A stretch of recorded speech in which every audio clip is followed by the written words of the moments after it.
জলের রাজ্যে মাছের মেলা কে সেরা চলো তা জেনে আসি। নীল দরিয়া আর দিঘির জলের নিচে এক জাদুকরী রাজ্য আছে, নাম জলমহল। সেখানে মাছেরা মনের সুখে সাঁতার কাটে। কিন্তু একদিন সেই জলমহলে মহা হট্টগোল বেঁধে গেল। কারণ একটাই, মাছেদের মধ্যে কে সেরা। খবর পেয়ে দিঘির সব মাছ এসে জড়ো হল এক বিশাল প্রবাল পাথরের সামনে। বিচারক হিসেবে ডাকা হল শতবর্ষী কাছিম দাদুকে। কাছিম দাদু চশমা ঠিক করে বললেন, শুরু হোক বিতর্ক।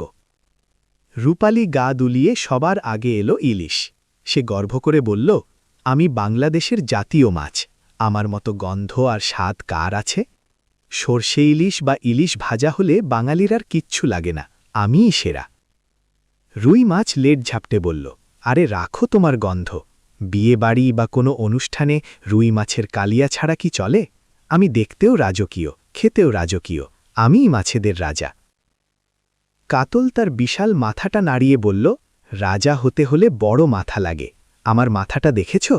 মুড়ি ঘণ্ট রান্না হলে মানুষ আঙুল চাটতে থাকে, আমিই সবচেয়ে বুদ্ধিমান ও সেরা। লম্বা গোঁফ নেড়ে চিংড়ি বলল, তোমরা সব কাঁটাওয়ালা মাছ, আমাকে দেখো। চিংড়ি মালাইকারির নাম শুনলেই জিভে জল আসে। আমি জলের পোকা হতে পারি, কিন্তু স্বাদে আমিই সেরা। কই মাছ শক্ত খোলস দেখিয়ে বলল, আমি জ্যান্ত মাছ, ডাঙায় তুললেও আমি সহজে মরি না। তেল কই রান্না করলে সবাই চেটেপুটে খায়, আমার মতো প্রাণশক্তি কার আছে? শিং মাছ তার কাঁটা দেখিয়ে বলল, রোগীর পথ্য হিসেবে আমাকেই খোঁজে সবাই, আমার ঝোল খেলে শরীরে রক্ত হয়, আমিই আসল ডাক্তার।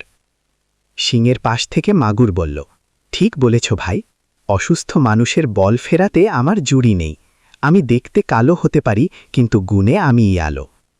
পাবদা মাছ তার নরম শরীর দুলিয়ে বলল, আমার কোনো আশ নেই, কাটাও কম, মাখনের মতো নরম আমি, ছোট বাচ্চারা আমাকে খুব ভালোবাসে, আমিই সেরা। বিশাল হা করে বোয়াল বলল, আমি হলাম রাক্ষসে মাছ, কিন্তু আমার পেটে কোনো কাঁটা নেই, আমাকে রান্না করলে মাংসের মতো লাগে, আমিই শক্তিশালী। চিতল তার চ্যাপ্টা শরীর দেখিয়ে বলল, আমার পিঠের কুচ দেখেছ? চিতল মাছের মুইঠা হল রাজকীয় খাবার, শৌখিন মানুষ আমাকেই পছন্দ করে। সাগর থেকে আসা রূপচাঁদা বলল, আমি দেখতে চাঁদের মতো সুন্দর, আমার ফ্রাই বা ভাজি খেতে রেস্টুরেন্টে লাইন পড়ে যায়, আমিই সবচেয়ে স্টাইলিশ।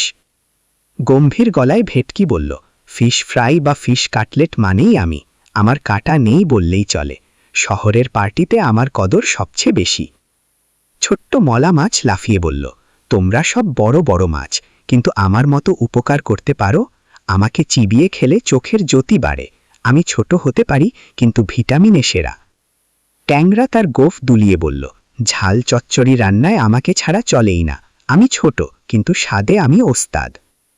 তেলাপিয়া বলল, তোমরা সব দামি মাছ, কিন্তু গরিব ধনী সবার পাতে আমিই থাকি, আমি সস্তা এবং সহজলভ্য, মানুষের পেট ভরাতে আমিই সেরা। পাঙাশ বলল, আমার শরীরে কোনো কাঁটা নেই, শুধু নরম মাংস আর তেল, বাচ্চারা কাঁটার ভয়ে মাছ খায় না, কিন্তু আমাকে গপ গপ করে খায়, আমিই বাচ্চাদের প্রিয়। শীতকালের কথা মনে করিয়ে দিয়ে শোল মাছ বলল, শীতের দিনে নতুন আলু আর ফুলকপি দিয়ে আমার ঝোল অমৃত, আমি দেখতে সাপের মতো হলেও স্বাদে দারুণ। টাকি মাছ বলল, আর আমার ভর্তা? টাকি মাছের ভর্তা দিয়ে এক থাল ভাত খাওয়া যায়, বাঙালির ঐতিহ্যে আমিই সেরা। ছোট্ট রূপালী চাপিলা বলল, আমাকে মচমচে করে ভাজলে আর কিচ্ছু লাগে না, পান্তা ভাতের সাথে আমিই সেরা সঙ্গী। সবশেষে পুঁটি মাছ বলল, আমি গ্রাম বাংলার মাছ, পুঁটি মাছের ভাজি আর ডাল, আহা, আমি ছোট, কিন্তু আমার স্বাদ ভুলতে পারবে না কেউ। তর্কের চূড়ান্ত পর্যায়। মাছেদের তর্ক আর থামে না, ইলিশ লেজ ঝাপটায়, বোয়াল মুখ বড় করে, চিংড়ি গোঁফ নাড়ায়, জল ঘোলা হয়ে যাচ্ছে, মনে হচ্ছে এখনই মারামারি লেগে যাবে। কাছিম দাদু এতক্ষণ চুপ করে সব শুনছিলেন, তিনি তার লাঠি ঠুকে বললেন, থামো, অনেক হয়েছে। কাছিম দাদুর সমাধান। কাছিম দাদু ধীর গলায় বললেন, শোনো মাছেরা, তোমরা সবাই জলের সন্তান, কিন্তু তোমাদের কাজ আলাদা। যদি উৎসবের কথা বলি, তবে ইলিশ আর রুই সেরা। যদি রোগীর সেবার কথা বলি, তবে শিং আর মাগুর সেরা। যদি বাচ্চাদের কথা বলি, তবে কাটা ছাড়া চিংড়ি, পাঙাশ আর পাবদা সেরা। আর যদি চোখের উপকারের কথা বলি তবে ওই পিচ্চি মলা মাছই সেরা। দাদু আরও বললেন, চিন্তা করো তো, যদি সব মাছ ইলিশ হয়ে যেত তবে গরিব মানুষ কি কিনে খেত? তাদের জন্য তেলাপিয়া আর পাঙাশ আছে, আবার শৌখিন মানুষের জন্য রূপচাঁদা আর ভেটকি আছে। তোমরা কেউ কারো চেয়ে কম ন। তোমরা সবাই মিলেমিশে আছো বলেই জলের জগৎ এত সুন্দর আর মানুষের খাবার এত মজাদার। কাছিম দাদুর কথা শুনে সব মাছের রাগ কমে গেল। ইলিশ বলল, ঠিক বলেছ দাদু, চিংড়ি না থাকলে তো মালাইকারি হতো না। রুই বলল, আর মলা না থাকলে তো খোকাখুকিদের চোখ ভালো থাকতো না। সবাই তখন একে অপরের সাথে মিতালি করল।